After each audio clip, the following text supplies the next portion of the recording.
Is anger becoming your friend? Well, let's look at some statistics right now. And my statistics are here. So in 2024, 14 times a week, an average adult, would be getting angry. That's really high. And in 2025, that doubled. That's incredible. And 64% in 2024 of children between the ages of 14 to 21, they had uncontrollable anger. And we saw that in our schools. Now that has increased. In fact, in 2025, going into 2026, they are saying we are in, let me get this right, a global mental health issue and a very high social concern, quote unquote. What is this causing? Excuse me. Cardiovascular disease is on the rise, of course. Burnout is on the rise, of course. Also, I'm forgetting, oh yes, domestic problems. That's no surprise. And your wonderful adrenal gland is going crazy, which then will become out of control. You won't be able to control all the cortisone that's going into your body. Sounds very cheerful, doesn't it? So you don't want anger to become your best friend. However, it is. And what is that all about? Well, first of all, I'm ALENA CHAPMAN. I am a medicine woman. I also channel spirit. And I will let you know right now, most of the people that come to me want to get rid of this anger. They find it's too much. And I have had many people with this anger issue. And they do rely on it as their friend. It's always there for them, right? And they can just blow up and it feels good. All right, so here we go with this. What is that about? Is it because of our social world right now? No, it has always been around, but it's about two things in our lives that just need a little bit of food, like politics, like rights of people, whatever it is, or your job, or the state of the economy, whatever, that feeds these two things that are already inside you, have already been brewing, have already been a part of your life, to make it go into a full-blown destruction of your world. All right? And that is learning from experience is one. We'll talk about that. And having it as an old trauma or a wound. That's number two. So let's dig in. So many times it is a learned process. It is something that we have seen in our parents, in our teachers, in adults. And adults learned it from their parents. And we have had an age.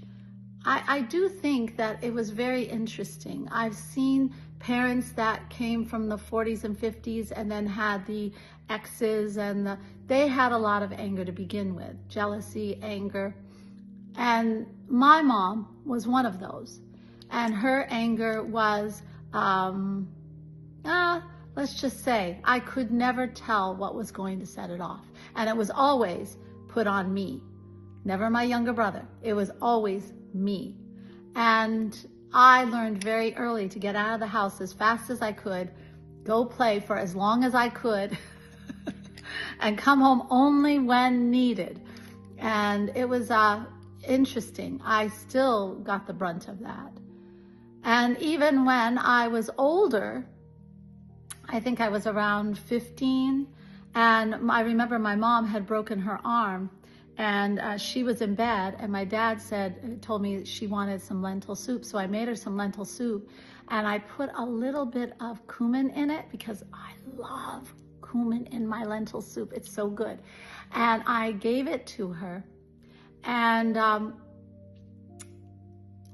she said, "What did you do to this?" And she threw it at me. See? So that kind of anger that you just don't expect, you learn it. You learn it. Believe it or not, it doesn't make you a gentle child.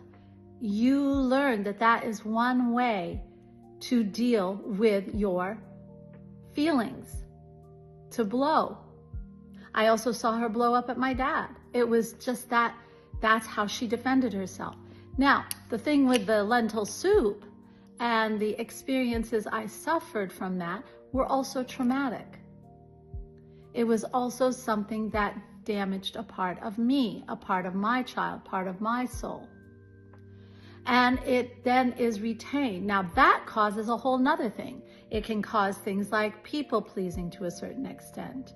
Doubting yourself, definitely, big time, doubting yourself.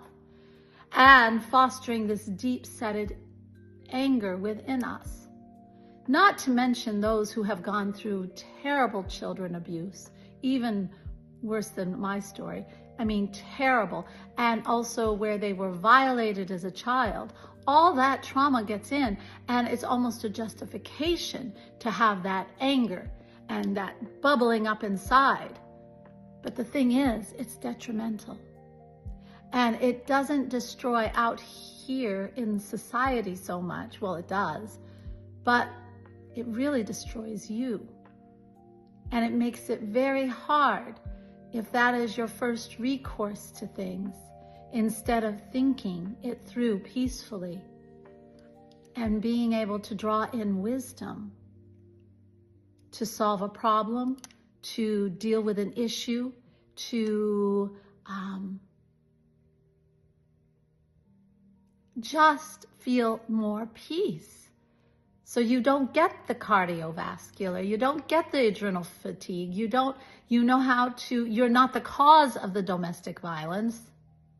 And when it does happen, you don't fight fire with fire. You know, with wisdom, the best way to deal with it and get out of there, right? It's a different way of living. It's very hard because sometimes that anger feels so much power. And if we're talking more in a spiritual vein, that is a fire. It's a fire element. So what does that do to you? If it's a fire element, you feel alive, right? You feel like, I've got this, and how dare you act like that with me, right? Well, the thing is, that is releasing a fight in your body, which is a lot of cortisone, and it can be extremely addicting. And when that happens over and over, 14 times a week, 24 times a week, 34, all the time, if that is your friend that you turn to because of the experience and because of the traumatic wounds that you hold, you will find that you are going to wreck your body. And also you're going to lose the friends. You're going to feel not good. You're going to be known as the you know what in the world. I won't say it, but it's not, you're not going to be looked on as a person to come to for wisdom. You're going to be looked at as the person who is, well, if you really want to, deal with that kind of thing, right? That's not, you don't want to be known as that, right?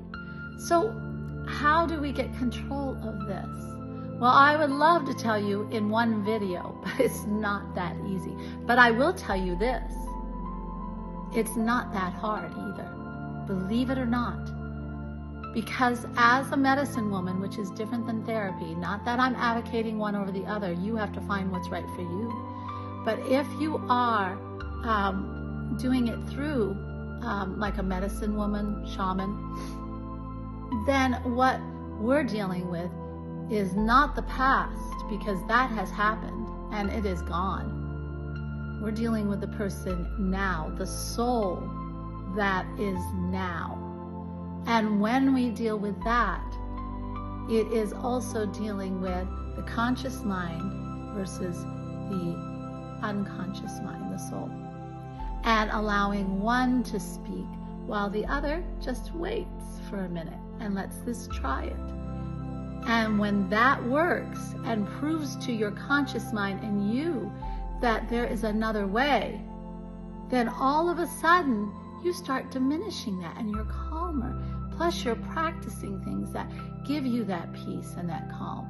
and you start to see different ways. You start to trust the wisdom that is so there for you that you just haven't even given it a chance. And that's not from past experiences. It's true wisdom. So it is a little bit, but it's what we see, and that's what I do. And a lot of times it doesn't take that long. You know, it really doesn't. And then you can start opening up to many other beautiful things in your life and in yourself. But first, we have to deal with that trauma in the soul. And so this video is more of just to show you that it is there. If it's there, it is a problem. It is not your friend. And to search out whatever works for you. If you're interested in working with me, of course I'm open. That's what I do. Simple as that. So there should be a link in the description. TikTok's giving me a hassle about putting it where you can just, you know how everybody has the shop thing? Well, we're not getting that. And YouTube it should be out in the description. In TikTok, you gotta just paste it into the Google thing, and you can see I have a class that's 8 weeks, and it's just with me. It's a private class, and we meet for 2 months, and then your anger issue will be gone. Isn't that cool? Well, anyway, yes. So there you go. You are suffering from experience and trauma. And with that, I will leave you. Have a beautiful, peaceful day.